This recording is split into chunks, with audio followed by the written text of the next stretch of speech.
Hola, ¿qué tal? Bueno, bienvenidas a este directo de CEDE. Nos presentamos. Yo soy Diego, tutor PIR de CEDE y profe de Psicología Clínica Infantil. Yo, Julián, también tutora en CEDI, Psicología del Desarrollo, esa asignatura que imparto. Bueno, pues vamos a contaros de lo que vamos a hablar en este ratito. Como sabéis, al final, que no va a ser muy largo, hay un sorteo de 20 becas para los cursos CEDE. ¿Qué vamos a hablar? Vamos a hablar de cómo es el PIR, es decir, de cómo es la formación del PIR, los 4 años de residencia y las salidas laborales que tiene. Yo creo que esta es una parte muy interesante porque no siempre sabemos de qué va esto del Total. PIR. Vamos a deciros cómo plantea CEDE formaros para poder conseguir vuestra plaza PIR, los cursos, aplicaciones, etcétera, y luego ya hacemos el sorteo. Eso es. Y bueno, en la medida de lo posible iremos también pues, aportando algo de nuestra experiencia, de lo que nosotros sabemos y así como más personal, ¿no? Pero bueno, es verdad que es importante, como decía Diego, empezar aclarando qué es esto del PIR, ¿no? Y en qué consiste la formación. Entonces, el PIR es la formación sanitaria especializada en psicología clínica, ¿no? Que es la única especialidad ahora mismo que hay en el Sistema Nacional de Salud, ¿no? En otras áreas como medicina, pues hay un montón de especialidades, que eso lo tenemos todos más en la cabeza, yo creo, pero en psicología de momento nada más que existe la especialización en psicología clínica. Y para lograrlo, y por tanto ser psicólogo clínico, o el nombre largo, psicólogo especialista en psicología clínica, facultativo especialista de área, lo que sea, uno necesita haber hecho la formación de 4 años como residente en un hospital. Y para poder acceder a eso hay que sacar plaza en el examen. ¿Vale? Eso es. O sea, el PIR en realidad no es el examen. Eso es. Cuando se habla de hacer el PIR o yo soy PIR o he hecho el PIR, no es hacer el examen. El examen es la manera de acceso que hay para poder hacer los 4 años de formación en psicólogo interno residente, que eso ya te da el título de psicólogo especialista en psicología clínica.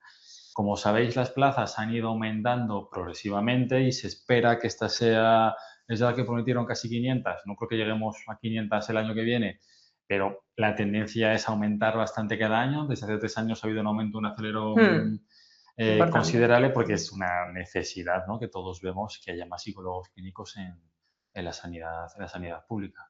Eso es, ¿no? Entonces, antes de hablar un poco en qué consisten esos 4 años de formación, el examen, ¿no? Que es como el paso previo, eso, cada vez hay más plazas y es un examen tipo test, con varias opciones de respuesta, donde los fallos penalizan.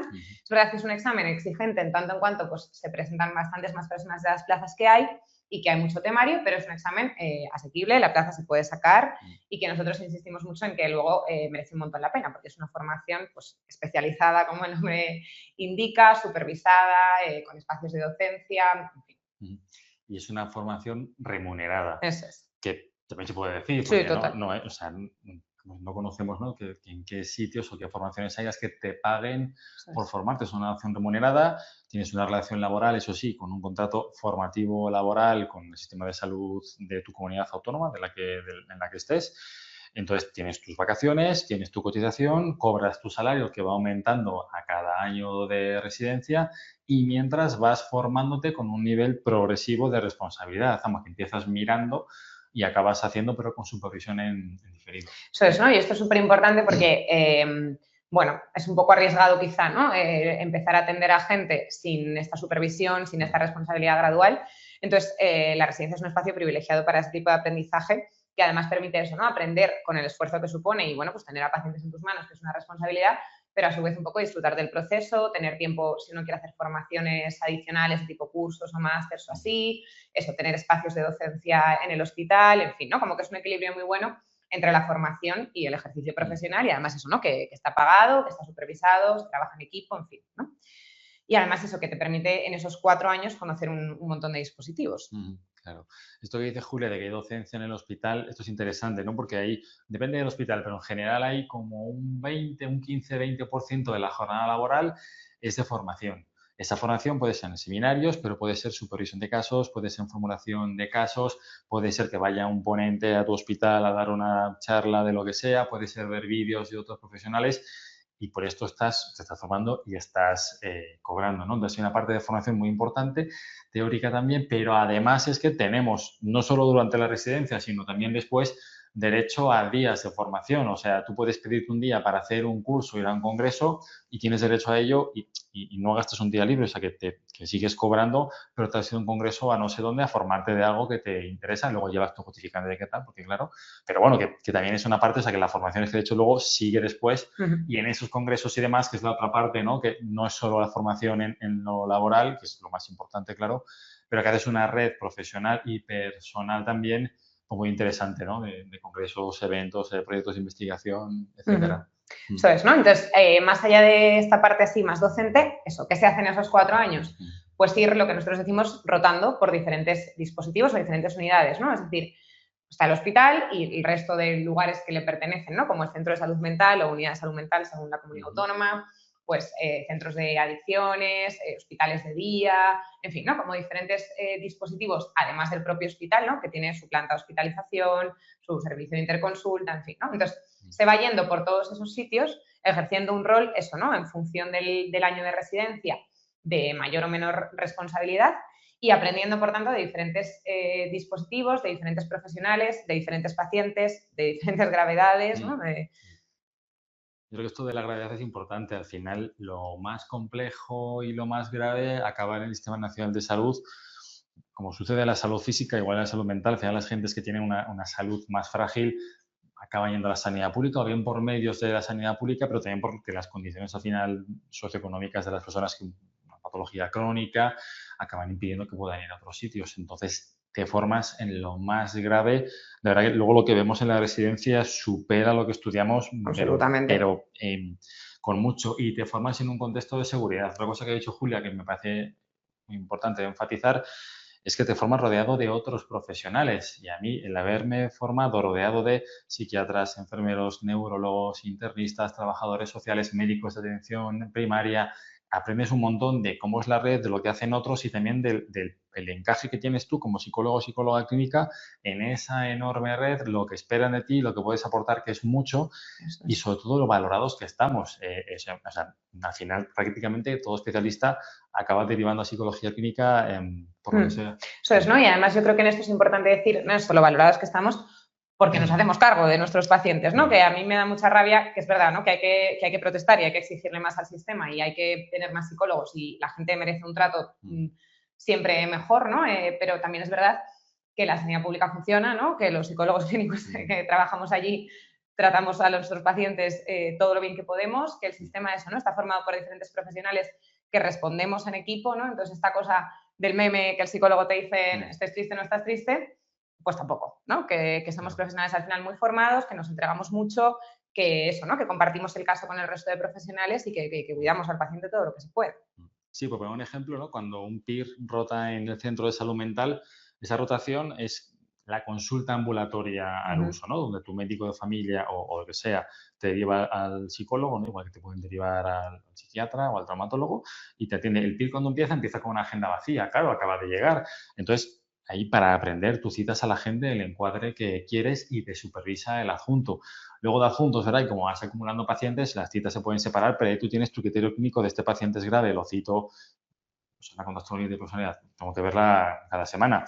Persona, ¿no? Que tiene una distimia más cronificada, puedo separar más tiempo y jugamos con la agenda, que es otro de los aprendizajes, ¿no? Yo creo que esto es muy importante del PIR, que no solo aprendes a trabajar como psicólogo o psicóloga clínica, sino que aprendes a trabajar en el Sistema Nacional de Salud con todas las particularidades que tiene, temas legales, temas burocráticos, temas de cómo indicar un ingreso, temas de cómo hacer una derivación desde el centro de salud mental, por ejemplo, a un hospital de día. Todo eso también lo aprende supervisado, o cosas que te pueden pasar, de me ha tocado ir a un juicio, bueno, pero tengo un equipo que me ampara y sé lo que va a pasar y cómo lo tengo que defender.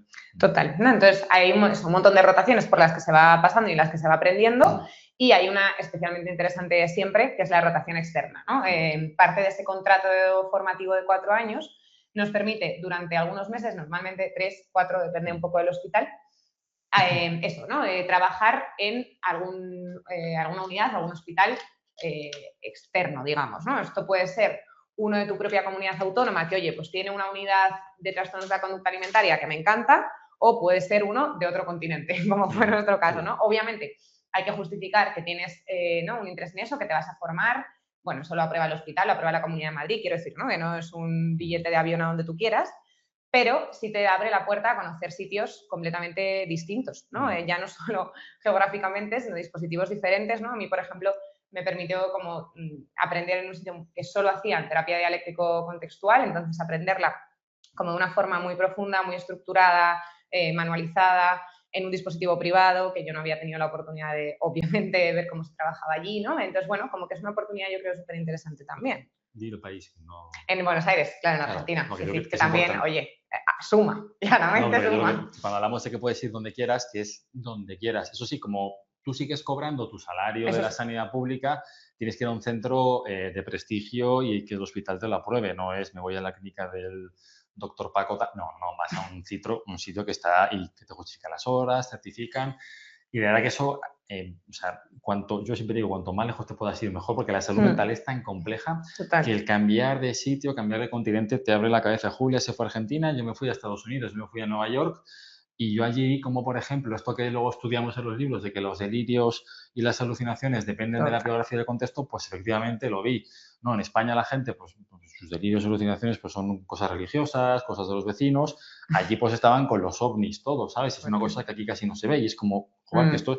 Y la manera de trabajar allí, otro sistema de salud, y viendo las virtudes del nuestro, en comparación con aquel, ¿no? Que son muchas la del nuestro, y te vas allí y te siguen pagando y te sigues formando y te siguen supervisando. O sea, es que esto de verdad es una cosa que... Total, que es un privilegio absoluto. Conocer otros equipos también, ¿no? Otros profesionales que trabajan de otra forma, es otra expresión del malestar con su parte cultural, en fin, ¿no? Entonces esto es un regalo que además suele ocurrir como casi al final de la residencia o así, ¿no? Como para hacer un cierre ahí estupendo que se agradece muchísimo.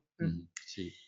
Bueno, entonces esto diría yo que a nivel de la residencia, ¿algo más? Nos olvida. Por decir las rotaciones, ¿no? Casi yo sí, bueno, pero bueno, sí. que rotamos en hospital, pero también en centros ambulatorios, rotamos en adicciones, se rota con adultos y con infantil. Hay rotaciones que son incluso en la red comunitaria, o sea, de ir a la casa de los pacientes. O sea, quiero decir que se ve todo, ¿no? Hay neuropsicología, hay TCA, hay paliativos. Adicciones, o sea, de todo. Depende del hospital, un hospital pequeñito que a lo mejor no tiene una unidad de psiconcología, pues se ve menos. Uno más grande, sí, también, y cuando elegís plaza, pues podéis ir donde queráis. Y luego, esta rotación que hemos dicho, donde quieras el mundo, hay gente que dice, no, es que quiero ir a tal ciudad de España porque me apetece ir ahí, se puede, ¿no? Esto, por supuesto. Total, sí. Hay una pregunta en el chat que efectivamente, vamos, que estamos abiertos a cualquier duda que tengáis. A ver si la vemos bien, que somos un poco ciegos. En ciertos países exige nivel de inglés, ¿no? Sí. Sí, claro. Esto, cada centro al final en el que tú quieres optar, digamos, ¿no? Aparte de que aquí en España te lo tienen que aprobar, ellos también, ¿no? Como que también tú tienes que hacer la solicitud y cada uno pone sus requisitos, ¿no? En el mío, por ejemplo, valoraban bastante que uno tuviese algo de formación en terapias de tercera generación en general o en particular en DBT. Pues bueno, en otros exigen inglés, en fin, sí. Claro, tú cuando pides ir a rotar como externo a un centro, digamos que tú haces la solicitud y tienen que aceptarte. Te pueden pedir currículo, te pueden pedir un nivel de inglés. A mí me pidieron un nivel de inglés para ir a Estados Unidos, efectivamente. Te pueden pedir, bueno, lo que sea, ¿no? Una carta de recomendación, suele ser habitual, que te la hace tu tutor, pero te pueden pedir requisitos, claro, sí, sí. A mí me pidieron un nivel de inglés y hacerme un seguro allí que no me costó nada. Bueno, pues me lo hice. O sea, sí, sí, sí. Bueno, entonces, claro, esto, ¿no? Que nosotros es verdad que ya que hemos pasado el examen y esto, pues estamos en el otro lado encantados de la vida, pero bueno, que yo creo que objetivamente es, ¿no? Una formación estupenda, eso que también te abre muchísimas puertas a la investigación, pues eso, a crecer también a nivel personal, establecer redes, ¿no? Entonces, ¿cómo accedemos a esto tan maravilloso? Pues decíamos, a través del examen. ¿Cómo preparamos este examen, que es verdad que es exigente? Pues nosotros desde aquí damos varias opciones con la idea de que haya oferta para todo tipo de perfiles de estudiantes, ¿no? Para personas que tienen más disponibilidad, para personas que tienen menos porque lo compaginan con el trabajo o por el motivo que sea, para personas que acaban de salir de la carrera y otras que se ven, ¿no? Como con el tema de la psicología un poco más lejano. En fin, ¿no? Como que intentamos adaptarnos en la medida de lo posible. Sí, yo creo que una cosa, y además, durante los cursos de CEDE nosotros solemos ir intentando motivaros, ¿no? Por ejemplo, una cosa que no hemos dicho aquí, pero que yo creo que motiva es cuánto cobramos. A mí me parece bien porque el dinero de la sanidad pública, bueno, de cualquier servicio público, creo que tiene que ser conocido, pero cobramos 3.800 brutos al mes y eso además, si haces méritos, puede ir subiendo mes a mes. O sea que si haces una serie de méritos para que tu carrera profesional vaya mejorando, esto puede haber una variación según comunidad autónoma, pero por ahí anda la cosa. Quiero decir que, joder, que también está bien en ese punto, ¿no? Y en buenas condiciones de trabajo también, ¿no? Que es importante que uno tiene eso, su horario, que se respeta, ¿no? Nada de trabajo fuera de hora, eso, contexto de sostén de equipo también. Entonces, bueno, que es verdad que es un buen sueldo y unas buenas condiciones para trabajar también. Me pidieron un B2 de inglés, que es súper asequible, la verdad. O sea, que un B2 es casi el nivel de bachillerato, FERS, o sea que... Lo que decíamos de los cursos, ¿no? Intercalando motivaciones, es eso, que tenemos cursos desde iniciar en marzo para tener casi un año de formación, hasta cursos que inician en septiembre, pues porque a veces acabáis el grado en septiembre, depende de la facultad y cómo tengan julio o septiembre, o porque queréis estudiar solo al final. Tenemos cursos que son entre semana, tenemos cursos de fin de semana. Hay presenciales, hay online, todos los cursos de CEDE se pueden ver en diferido. Yo creo que esto también es una ventaja a día de hoy, que estamos para acá y para allá con muchas cosas. Entonces, vamos, hay cursos para gente que ya ha intentado el PIR y, ¿no? El curso REPIR, que es como ya he estudiado algo, quiero una cosa que profundice un poco más, pues también está esa posibilidad. Entonces, bueno, yo sí que trastearía la página web de CEDE, las opciones que hay, porque seguro que alguna se ajusta a vosotros. Si no hay un curso mejor o peor, para mí este es el que me interesa. Sí, y también además tener en cuenta que es que la preparación del examen sin academia a mí es que me parecería imposible, ¿no? Porque el temario es abierto, ¿no? Es infinito, claro, como que las preguntas que salen pueden salir de cualquier manual del mundo, ¿no? Es verdad que hay algunos que son de referencia, pero claro, como que enfrentarse a eso sin la guía de una academia a mí me parece imposible, ¿no? Porque uno no sabe qué estudiar, qué no, qué manual utilizar, qué no. Entonces, aquí además de las clases, obviamente damos los materiales, ¿no? Los manuales, los esquemas, una base donde tenemos todas las preguntas de simulacros de convocatoria, etcétera, simulacros, ¿no? Como que al final también toda esa parte de material que desde mi punto de vista, sin guía de la academia sería infernal, pues también se facilita, claro. Sí.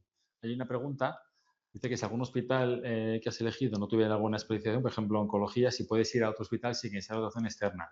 Sí, porque tienes dos rotaciones de elección. Tienes la externa, que vas donde quieras en el mundo, y luego tienes una que se llama específica, que esa tiene que ser en tu comunidad autónoma, pero de lo que quieras. Y justo está pensado para esto. Es decir, tú puedes elegir otro hospital de tu comunidad autónoma para algo que no haya en el tuyo. Si, por ejemplo, tú quieres ir a rotar así con oncología y tu hospital tiene, te van a decir que no, que te quedes en el tuyo. Pero si quieres ir a una hospitalería de TCA y el tuyo no tiene, te puedes ir a otro de tu comunidad, eso sí, porque te pagan y te quedas, claro, ya no va a ser 2 veces, y la otra no la gastas. Sí, y luego también, bueno, esto corrígeme que igual no, pero hay como algunos, no sé, convenios o acuerdos entre hospitales, ¿no? Por ejemplo, en nuestro caso, que trabajamos en el Hospital La Paz, pues muchas veces vienen residentes del Hospital Rodríguez Lafora, que es un hospital psiquiátrico que, pues eso, ¿no? Unidades como más médicas tipo psico-oncología no las tiene y vienen a hacerla con nosotros. Sí.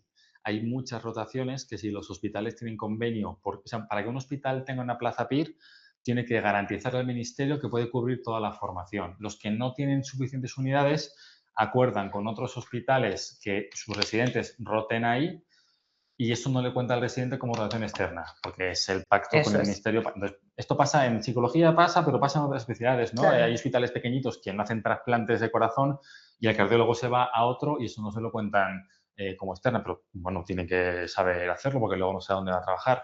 Entonces, sí, cuando tu hospital carece de algo, te suelen dejar irte de algo importante estructural. Si tú quieres rotar en una unidad, yo qué sé, de disforia de género, que es algo muy concreto, ahí sí te va a tocar gastar la rotación porque se entiende que eso pues a lo mejor no es algo troncal, ¿no?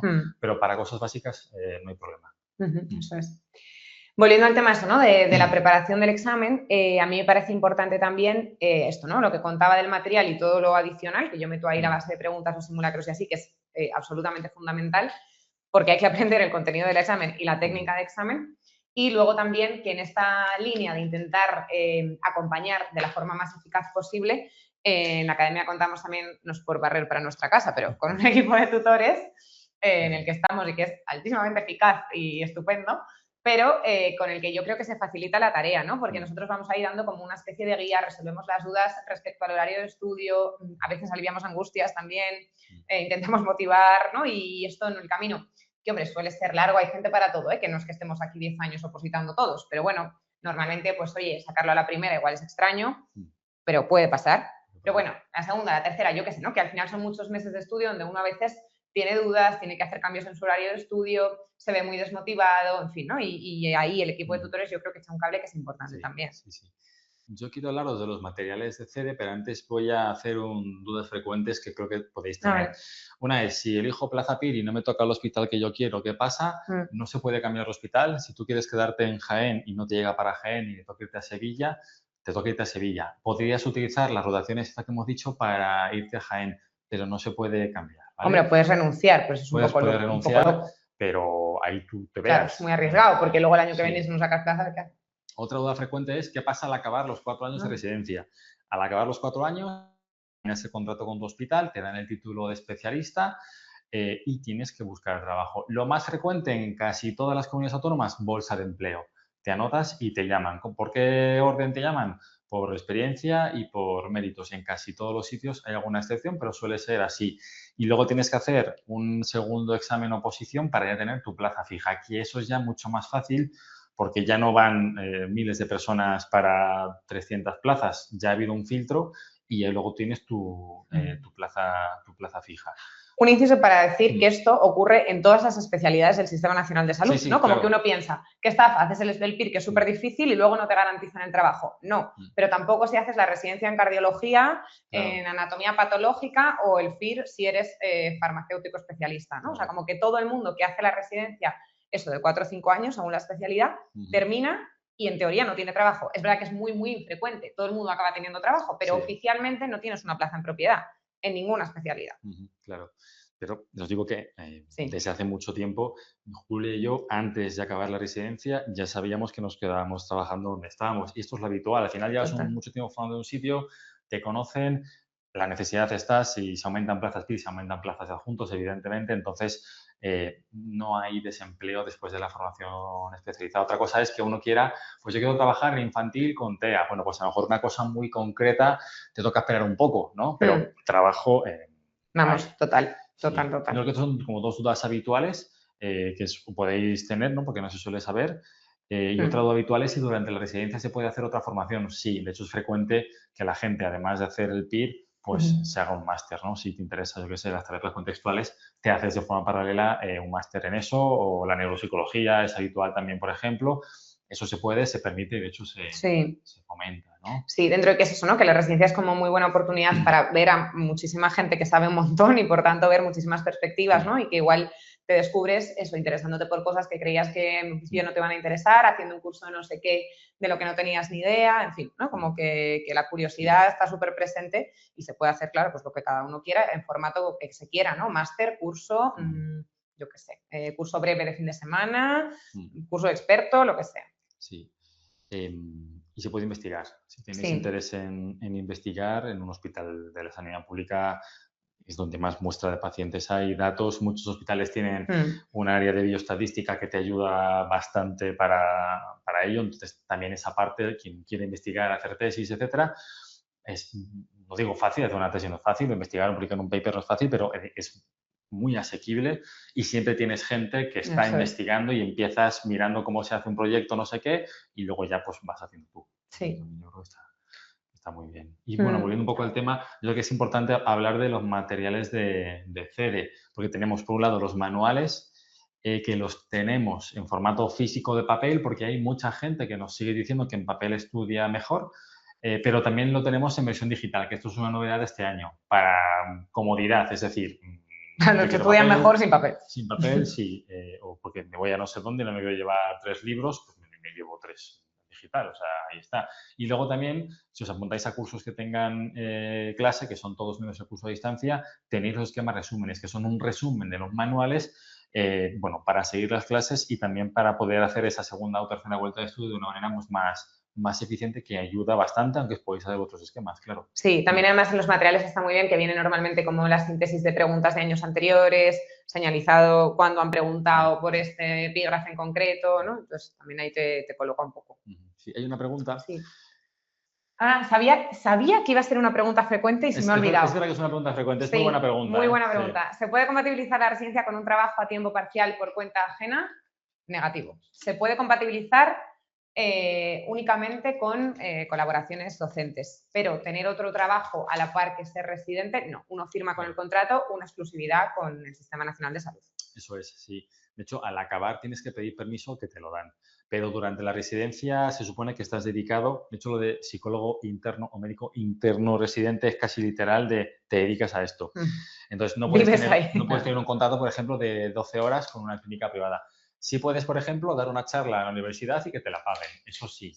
O ir a un congreso, dar una ponencia y que te paguen, que esto es habitual, vas a un congreso, una ponencia, te pagan el tren, el hotel, la ponencia, cosas puntuales sí, pero una relación laboral no se puede. Eso es. Vale. Hay otra que es la formación durante el PIR, máster experto, ¿te cuentan para la bolsa? Pues es buena pregunta también. A ver, si es formación o sea, hay como 3 tipos de formaciones, ¿vale? Está la no oficial, que esa normalmente no te van a contar para nada. O sea, si haces un máster de esta universidad privada que no sé qué, no sé cuál, puede no contar. Luego está la formación en créditos ECTS, los estudios universitarios oficiales, y luego está la formación para profesiones sanitarias, que estas son de las comunidades autónomas o algunos colegios oficiales. Entonces, los títulos oficiales, te haces un máster de neuropsicología durante la residencia, tú tienes tu título de máster, esto sí te cuenta. Pero si haces un curso, como decía Julia, voy a un curso de 25 horas el fin de semana para profesionales sanitarios, eso no va a contar.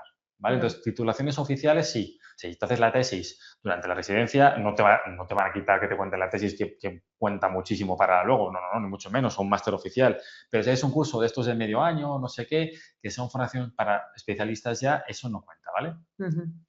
Vale, preguntan también por la nota de corte. Claro, no hay nota de corte en el examen, ¿no? Como que al final es un examen en el que competimos todos con todos, entonces cada año varía porque quienes obtienen plaza y quienes no, al final depende de cómo lo hagamos todos, ¿no? Es decir, del número de aciertos y el número de fallos. Entonces, en el examen sí que, como os decía, por cada 3 fallos se descuenta un acierto, esto es así, y entonces al final se hace como el cómputo, digamos, neto, ¿no? Y entonces si hay, nos inventamos 200 plazas, pues los 200 que estén con más aciertos entran, ¿no? Sí. Y un año puede pasar que la gente haya fallado más en general y entonces se obtenga plaza con 30 fallos y el año siguiente con 60 y el año anterior con 20, ¿no? Como que al final es una competición entre quienes se presentan, por tanto el baremo entre comillas va cambiando, no es que haya una nota de corte. Claro, es decir, entran, si hay 280 plazas, las 280 personas que tengan mejor nota en el examen, hay una pequeña parte, ¿no?, reservada para personas con discapacidad que van aparte. Y otra duda importante puede ser, luego no hay bolsa. O sea, si tú te quedas fuera, sintiéndolo mucho, se acabó. No hay más, salvo que renuncie gente y te llegue. Que no suele pasar eso. No suele haber. No. Una vez una o dos, pero es poco frecuente porque, bueno, es un examen exigente, entonces uno saca plaza y normalmente, aunque se tenga que desplazar o lo que sea, pues la coge, ¿no? Sí. Habitualmente.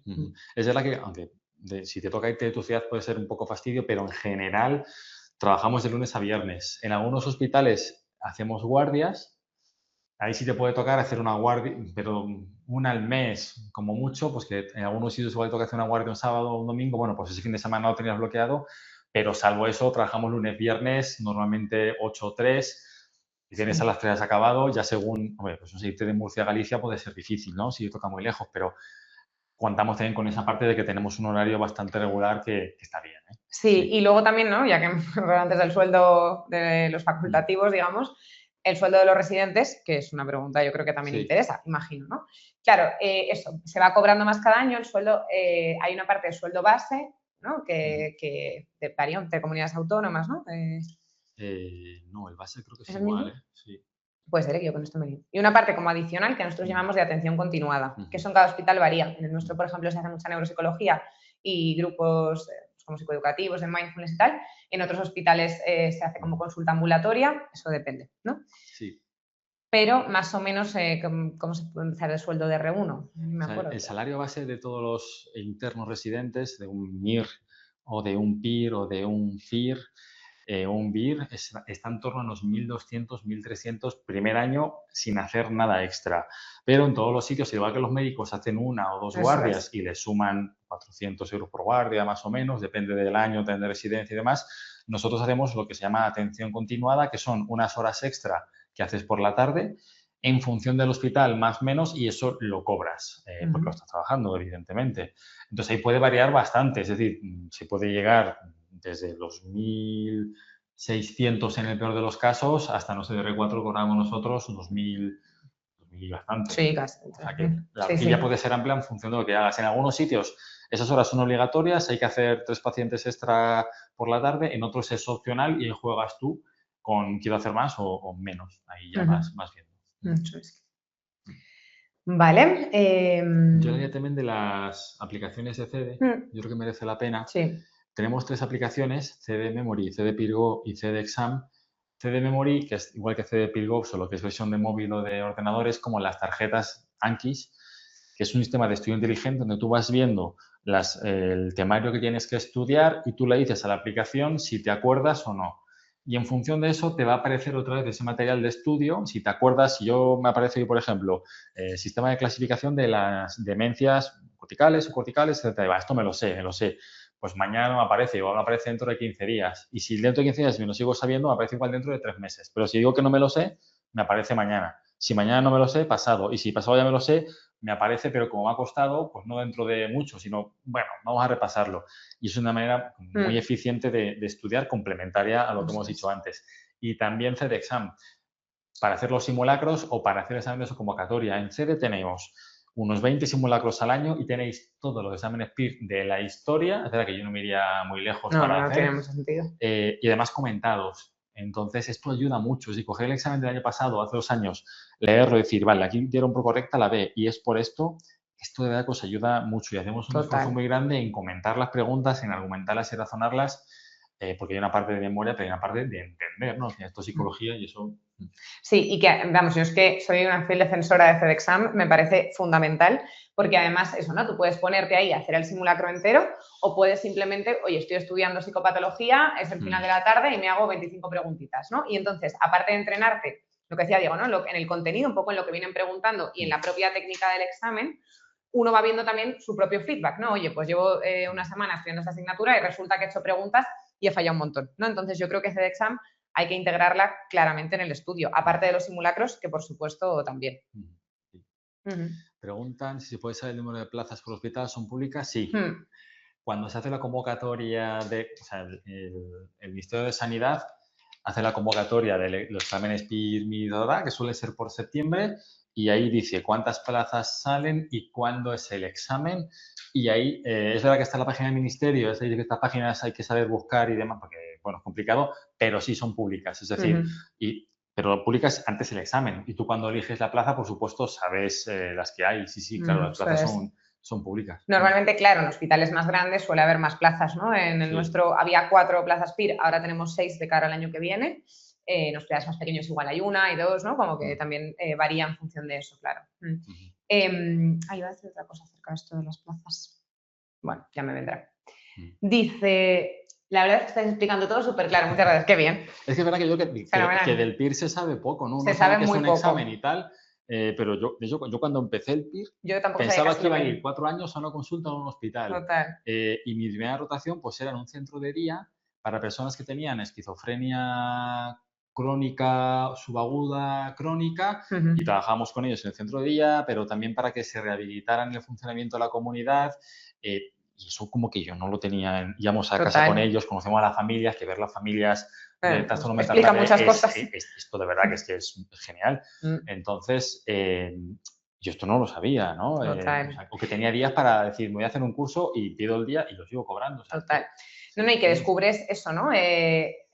Unidades, centros que no sabes ni que existen en la red del Sistema Nacional de Salud, ¿no? O sea, como que uno se imagina que sí, que habrá algún psicólogo suelto que te atiende así ambulatoriamente y no sabes esto, ¿no? Que hay unidades para trastorno mental grave, que hay unidades para agudos, para crónicos, para adicciones, para TCA, de familia, ¿no? Como que al final es que descubres realmente el funcionamiento del sistema, que es que es bueno, que tiene sus limitaciones, evidentemente, ¿no? Y hay que luchar porque mejore, pero que es muy potente también. Claro.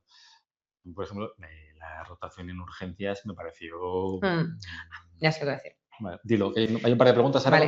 Me ha recordado lo de urgencias, y lo he pensado por lo de las plazas, porque claro, uno hace su residencia con su plaza PIR y hay unos cuantos residentes de psiquiatría, residentes de enfermería de salud mental, ¿no? Y otra cosa que yo creo que se escucha mucho, o que por lo menos yo escuchaba en su momento, era como que los psicólogos del Sistema Nacional de Salud, ¿no? Los clínicos, los PIRes, como que al final por estar ahí en hospitales o en centros asociados al hospital, somos como muy biologicistas, que dependemos mucho de los psiquiatras, como que estuviéramos siempre ahí de segundos un poco, ¿no? Y es importante explicar que no ni en la teoría ni en la práctica, ¿no? En la teoría tenemos exactamente el mismo papel que cualquier otro residente, que un MIR de psiquiatría o que un MIR de lo que sea, y cuando ya somos especialistas, que el resto de especialistas, ¿no? Nuestra figura es la misma que la de un psiquiatra o que la de un cardiólogo, en el sentido que tenemos la misma responsabilidad sobre los pacientes, la misma capacidad de hacer informes, de prescribir tratamientos, de evaluarles, ¿no? Otra cosa es que los tratamientos son distintos. Nosotros hacemos psicoterapia y ellos recetan antidepresivos, ¿no?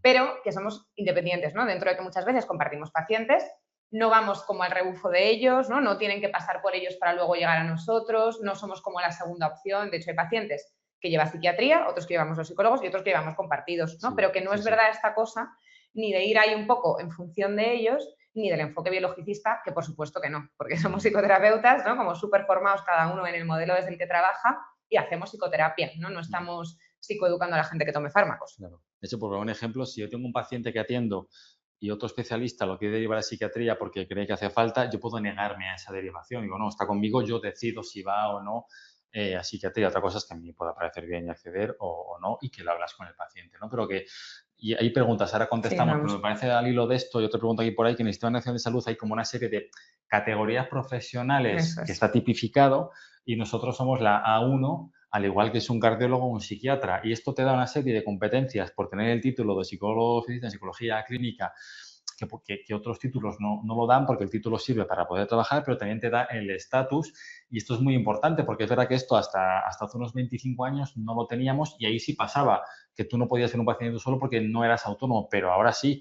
Y tú puedes decidir que este paciente va a ingresar o hacer un informe para que le valore el 9% de una dependencia, una discapacidad, y tu informe, vale, que esto con los pros y los contras, de que tú pones tu nombre y una valoración y eso ya está ahí forever and ever. Entonces, con la responsabilidad que supone. Claro, la responsabilidad evidente la cobramos, la asumimos, pero la tenemos, sí. Eso es. Hay varias preguntas. Vamos a ver.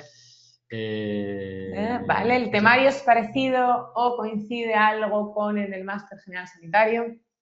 A ver, parecido y coincidir, claro. Sí, porque es verdad que hay ámbitos, ¿no? Que son, o sea, dentro de todo lo que es la parte sanitaria de la psicología, sí coincide. El tema es que el temario del PIR, o sea, tú en el máster tienes un temario que lo acredita la NECA para que el máster sea oficial, es un temario acotado, según los créditos que tiene el máster son unas horas y está regulado una cantidad de páginas que tiene que ser, de volumen de estudio y demás. En el PIR el temario es abierto. Al ser el temario abierto, esto quiere decir que técnicamente es indefinido infinito. Es decir, pueden preguntar en el PIR de cualquier manual que esté publicado en español, eso sí, de cualquier cosa. Entonces, si sale un manual de evaluación en psicosis donde hablan de un test nuevo de no sé qué, te lo pueden preguntar. A veces pasa, de hecho, que hay una pregunta súper random. Entonces, el temario del PIR es más amplio porque además el máster general sanitario se centra en la parte pues, de la prevención y promoción de la salud. El PIR es verdad que casi todo es clínica, pero también hay preguntas de estadística, psicometría, metodología, hay del desarrollo, hay de procesos básicos de psicología básica, entonces abarca más. Sí. Es verdad que estas partes, ¿no? Por ejemplo, ¿cuántas preguntas de psicología social puede haber en el examen PIR? 5 o 6, pero entra, ¿no? Y a mí me parece útil, ¿eh? El sesgo de descorrespondencia o el error de atribución fundamental, esto lo veo todos los días. Hombre, cuando se formulan los pacientes, ¿no? Entonces, total. En evolutiva, ¿qué puedo decir? Pero es verdad, ¿no? Como que psicología del desarrollo, que no es una de las clínicas, que se ha quedado yo, pues toda la parte de apego, ¿no? Eso de desarrollo del niño sano y así, hay que saberlo cuando uno después rota en unidades infanto-juveniles y vemos patología, ¿no? Entonces, el temario es más extenso, como dice Diego, más profundo también, diría yo. Que al final, claro, es para la especialización. Sí, claro. ¿Los simulacros son presenciales? Perdón. Pero hay mucha gente que ahora se apunta al máster, hace el máster o a la vez que el máster hace el PIR. Os va a ayudar, ¿eh? O sea, no resta, al contrario, suma. Si tú en el máster tienes que estudiar evaluación y te vas a chapar la entrevista estructurada, el manual de Moreno, Rossetti y Ballesteros, eso te va a servir para el PIR, ¿eh? O sea que, claro. y al revés. O sea que va a hacer el estudiar uno y otro, hay una parte que se solapa y os va a servir, perdona. Sí, no, y ya, el matiz del matiz.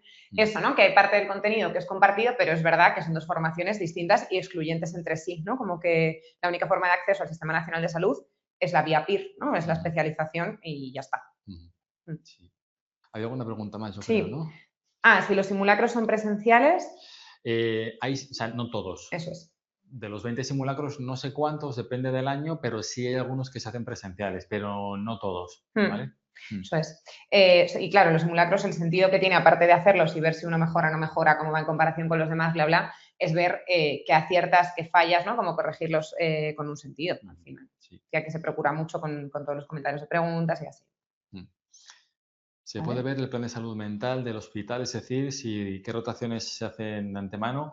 A ver, las rotaciones son más o menos las mismas porque están reguladas y algunos hospitales sí que tienen una cosa que se llama guía del residente, donde pone cómo es la formación ahí, pero no suele estar actualizado. Una cosa buena es que si sacas plaza PIR, antes de elegir la plaza PIR, todos los hospitales hacen jornadas informativas donde explican cómo es la formación en esos hospitales y además hay asociaciones de psicología clínica donde, o sea, tú al final, cuando elijas plaza PIR, antes de elegir hospital vas a conocer, vas a contactar con los PIRes que están ahora ya trabajando y te van a contar cómo funciona. O sea, que tanto de forma oficial el hospital organiza jornadas informativas, que suele ir mucha gente, de hecho, a veces nosotros vamos a informar a la gente que ha sacado plaza, y de manera informal, con residentes que ya están haciendo la residencia, al final preguntáis, oye, ¿y aquí hay buen rollo? ¿Se trabaja mucho? ¿Qué es lo...? Y se sabe, o sea, que no elegís a ciegas. Justo, se hace la red como muy, muy fácil, el boca a boca, te pasan el contacto de no sé quién, preguntas lo que quieres. También nosotros desde la academia hacemos una reunión de aprobados donde también, eso, ¿no? Como al final nosotros, bueno, nosotros en concreto que trabajamos en el mismo hospital, pero hay gente de otros hospitales, ¿no? Y también cada uno cuenta un poco su experiencia, pues eso, nosotros en La Paz, en el 12 de octubre, en donde sea, en Puerta de Hierro, no sé qué, ¿no? Como que al final también tenemos un poco de variedad y ahí la intentamos aportar también. Y solemos tener contacto, es decir, si me dices, mira, yo quiero saber cómo es la rotación en el Clinic en Barcelona, ¿conocéis a alguien? Sí. ¿Y cómo es en el San Pablo? Sí. Es decir, que en general, el origen del Rocío, sí. Al final, y la gente está súper dispuesta además a contar. Entonces, al final, siempre encontramos un WhatsApp, un Twitter de alguien y preguntáis. O sea que sí, no es a ciegas nunca. Eso es. ¿Hay más preguntas? Sí, hay un par, ¿no? La nota media es esa, ¿no? La nota media del grado puntúa para el PIR y la del máster general sanitario. La del máster seguro que no. Eso es. Y la del grado, pues siempre ha sido un 10% y yo no sé si sigue siendo. No lo sé tampoco, pero algo sí que cuenta. Hombre, es verdad que al final... Sí cuenta, porque te piden el justificante de notas. Sí cuenta, pero tampoco que marque la diferencia, ¿no? Porque el grueso al final es la cantidad de aciertos netos, la verdad. Quitaron el doctorado. El doctorado sumaba y lo quitaron porque, a ver, tener un doctorado no tenía mucha coherencia con el PIR. Pero los másters no suman, el doctorado ya no, y la nota del grado sí que te suma, creo que es un 10%, ¿vale? Que es poquito. A mí me encanta esta fantasía de pregunta. Ahora que sois R4, lo cual en mí tiene sentido, pero digo, no es R4 hace mogollón. ¿Os sentís capaces de llevar en solitario a una persona? ¿Os especializáis más en un área que en otra? Muy buena pregunta. Muy buena pregunta, sí. Voy a empezar yo, que soy R4 más yo no soy R4, pero hace menos que lo soy. Hace nada, dicho. Sí, sorprendentemente, ¿no? Yo creo que acabar la residencia cuando uno está ahí en el último año de R4, que eso, que yo no hace ni un año, entonces lo tengo muy presente. Bueno, pues oye, es un cierre, es un duelo, uno se plantea cosas, es dar el salto, ¿no? A la adjuntez o adultez. Y entonces, bueno, pues oye, hay miedos a veces. Pero es verdad que yo siempre lo he dicho, ¿no? Que dentro de que hay ciertos miedos que creo que son normales y que está bien que estén para una revisarse, llegas con mucha sensación de seguridad, con mucha sensación de haber crecido, de haber aprendido un montón. Y yo esto lo he comentado con otras compañeras, con otras coRs que decimos, de mi hospital y de otros, ¿no? Como que en general la sensación es que ha sido un proceso, claro, al final son 4 años, largo, donde uno se involucra un montón, eso, en el funcionamiento del hospital, en formaciones adicionales, en supervisar, ¿no? Y eso al final, pues oye, dentro de que trabajamos con personas y el ser humano es súper complejo, ¿no? Y va mucho más allá de lo que estudiamos, pues oye, te hace llegar como con mucha seguridad y eso, ¿no? Y la gente mejora después, tú te ves capaz, en fin.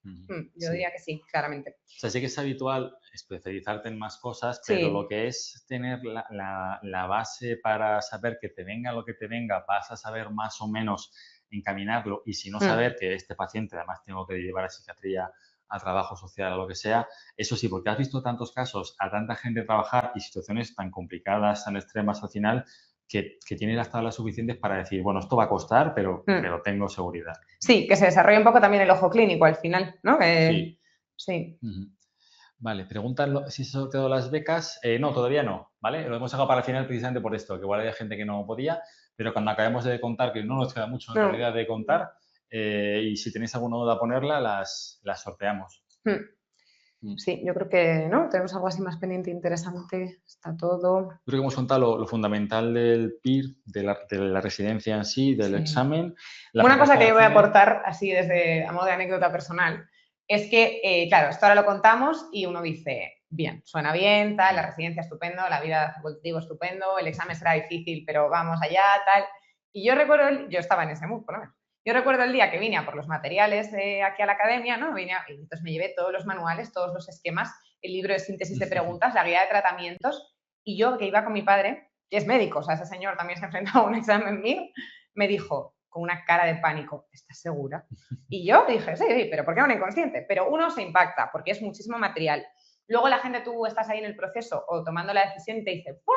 Eso, pero si es imposible, se presenta muchísima gente y hay súper pocas plazas. ¡Buf! Luego encima va a estar en la consulta y ver a la gente cada medio año tal. Entonces, cuidado con estos mensajes, ¿no? Como demasiado simplificados que asustan, ¿no? Yo creo que es normal asustarse y en ciertos momentos de la preparación, obviamente, uno colapsa, se agobia, pero bueno, que aunque es un examen exigente y que requiere esfuerzo, claro que sí, es posible, la academia sostiene un montón, la gente saca plaza y disfruta muchísimo de su trabajo y trabaja muy bien. Y esto hay que tenerlo en la cabeza. Sí, merece mucho la pena, ¿eh? O sea, de verdad que es, vamos, a mí es que no solo lo profesional, sino lo personal, Total. la vida te cambia mucho.